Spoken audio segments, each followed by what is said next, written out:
when we consider the treaties that we've had, or the treaty, Yeah, you could say treaties, there are two of them. and the subsequent addendums to these treaties in terms of the markers, the surveyors, and the exchange of votes,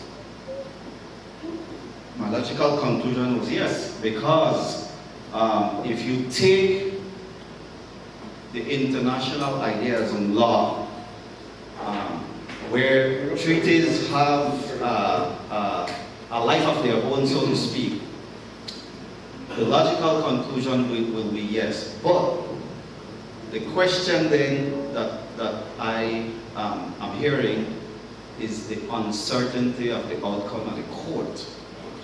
If we say the court will judge this issue just on precepts of law, we should have a foolproof case. I was told, well, I listened to Minister Elrington, who says beyond the shadow of a doubt, the court will judge this case just on basis of law. What I am hearing from other experts is that this is not so. That the court may be an appeasement court. They may not allow Guatemala to walk away with nothing. You know, two people coming to court, we will make sure that we do this in such a way that Guatemala gets something, so that, you know, they don't walk away with nothing. Belize gets something. And this is what has me worried personally, because if I say we will go to court to settle this thing once and for all, and the court is going to judge just on the basis of international law, where treaties and boundaries are concerned, we have nothing to fear. Now the question then now is, if that is so, and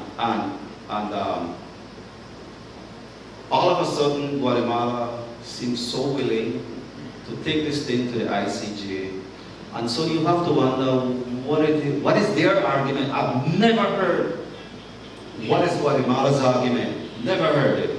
What are the positions that they are putting forward? Nobody has ever said what is the Guatemalan side. We are sure what we are saying, but we could be sticking our head in the sand.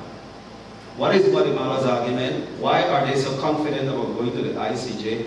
And have you, if you could answer this question from your knowledge or your opinion, whether you think that the court will deliver a judgment based on just on law or otherwise? Thank you very much, sir. There's a lot of very big loaded questions in here that we could be here at length, but I will try. First of all, please don't go out and say that Stuart Leslie considers himself an expert. I am not an expert. I will tell you that I have served at the United Nations as Belize's ambassador for 5 years and deputy ambassador for another 2. So I have been served at the United Nations for 7 years. In the 7 years at the United Nations that I was there, not once did I experience any letter, did I hear any speech, and I listened to thousands of them, or did I hear one single complaint from the 144 cases that has been heard at the International Court of Justice since it started in 1946, where somebody came and complained about the integrity of any of the 15 judges who sit on the ICJ. These 15 judges come from all over the world, and I will show you pictures of them so you can see them, the current judges who sit, and they serve for 9 years, yes? But when you go to court, to the ICJ, not like when you came in a court for a problem, you think that if you're pig, or over a piece of land, or because a borrow money for you, that's not how countries go to the ICJ. The International Court of Justice was set up. It is the court of the United Nations. The United Nations, as you know, was started in 1945. In 1946, they set up the International Court of Justice. To go to the ICJ, the two countries have to agree what it is they will ask the ICJ to do. Okay? So you either accept the jurisdiction of the ICJ because you don't have to. In the case of Belize and Guatemala, with respect to this issue, we did not accept the jurisdiction of the ICJ. The British did.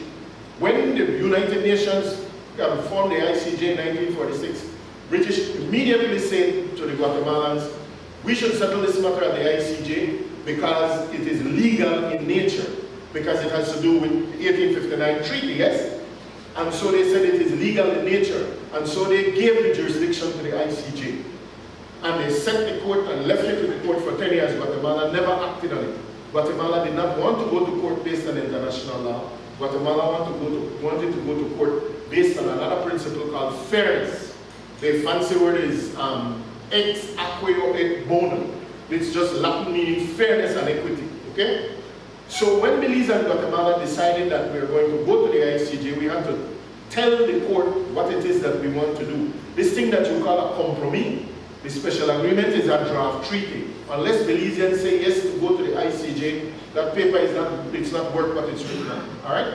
So if Belizeans say yes, it is right now just a draft. All right? And so if Belizeans say yes, what is it that we are asking Belize and Guatemala is asking the ICJ to do? Belize and Guatemala request the ICJ to determine in accordance with applicable rules of international law, such as specified in Article 38(1) of the court, any and all legal claims of Guatemala against Belize to land and to insular territories and to any maritime areas pertaining to these territories, to declare the rights therein of both parties and to determine the boundaries. So it has to be, we're going to go to court based strictly under international law, okay? And not just any aspect of international law, Article 38(1) of the statute of the court. And very quickly, this is what Article 38(1) is. The court whose function is to decide in accordance with international law, such disputes as are submitted to it, and shall apply. Now, Misha, you don't lie. You know that there's a big difference between shall and may, or shall and could, right? So when it says the court shall apply, it means that it must apply these rules. Now there are 4 principles, A, B, C, and D.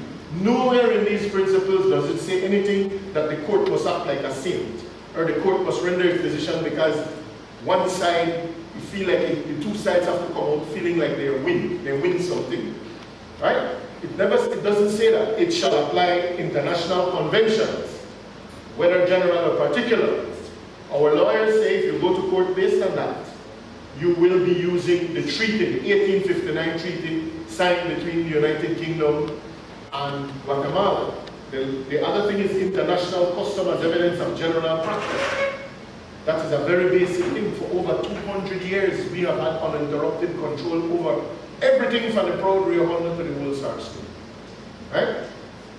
When I tell people, when a fisherman goes to go fishing and they drop a crayfish pot in the sea, and when he pull up the crayfish and so on, when I bring it at the port.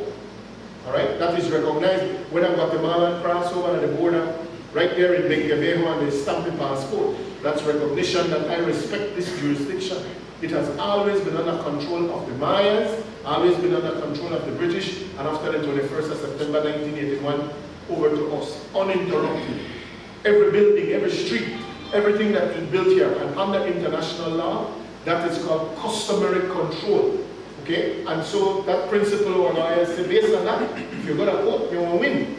Huh? The third one, and the most important one, is that every Belizean has a right to self-determination. And we determine that we want to be Belizeans. We don't want to be Guatemalans. We never fight with the British all and answer that will become something else. Okay? And the fourth one, the rulings of the court, subject to the provisions of Article 59, judicial decisions and teachings. Sir, you said something very important. You said, I don't know what Guatemala's case is. Well, the Guatemalans have produced a thing called a white book, that they've laid out their case. But the other thing that the Guatemalans did was they hired a lawyer in 1945, an American lawyer by the name of Manley Watson. And they said, write us a legal opinion and tell us if you think we would win if we go to court. And the guy wrote the opinion and told them you would lose if you go to court. I don't know how the British get the information, get the opinion, but they get it. Well, I don't want to get it, but you know, let's put it this way. They got a copy of the report that was written for Guatemala, and they shared it with us when we became independent, so we know what Guatemala's case would be. But also during the facilitation process at the OAS between 2002 and 2005, the Guatemalans had to make their case, and they made their case. Guatemala is saying this. One, when Spain, all of this area was for Spain, and when Spain gave us independence, the territory, all of the territory should have been for us. So what was for Spain is for us. And so we forget it back. Two, they're saying that the British signed treaties with Spain only from the Sibun River up to the Rio Hondo. They did not have control over the southern part of Belize. And so that southern part of Belize should revert back to us because the British did not have control over it. Three, they are saying that when the British and the Guatemalans signed the treaty in 1859, that the British promised to do something. The British promised to enhance communication and to build what people refer to now as a cart road. That was supposed to build a road from Guatemala City to Belize City so that they could get their products here to go on the high seas, and that did not happen. Okay? And so that is the basis, the major basis of their argument. They have made those arguments. Now, the international lawyers that Belize hired has said we could argue all of those things in court if that's the argument that the Guatemalans bring.